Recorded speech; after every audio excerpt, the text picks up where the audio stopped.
Charcoal just, it's more of a purist sort of way of cooking. You've got the fat drips down onto the hot coals, and it infuses your meat with the nice flavours. And nowadays people are sort of going nuts for that sort of thing, and I think they just want to get back to basics.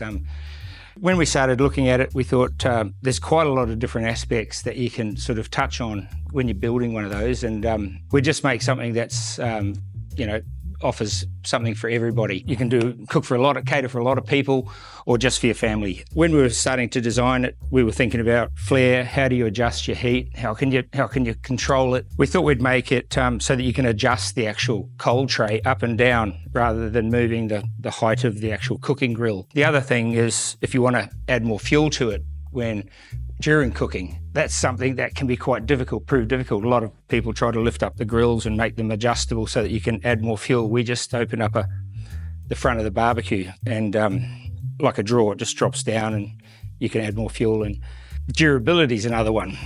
They can sometimes get to, I've had it up to 850 degrees C internally, and I can still touch the outside. Whereabouts you're going to put it, where it's going to be located. It could be next to the beach, it could be, in the hills, it could be in the mountains, it could be in a valley somewhere.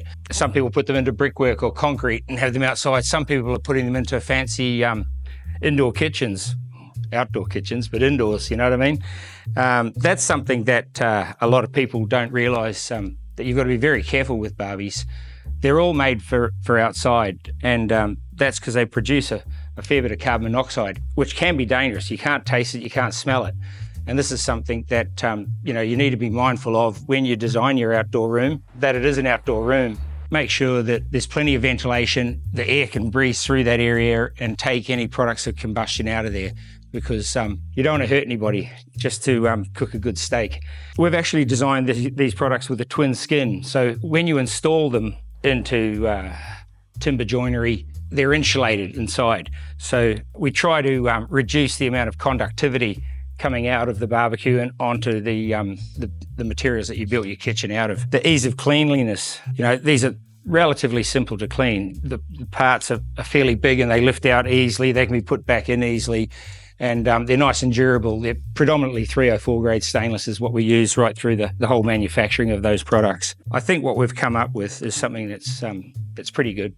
And, you're not going to please everybody all the time, but I think most of the people are going to be pretty happy.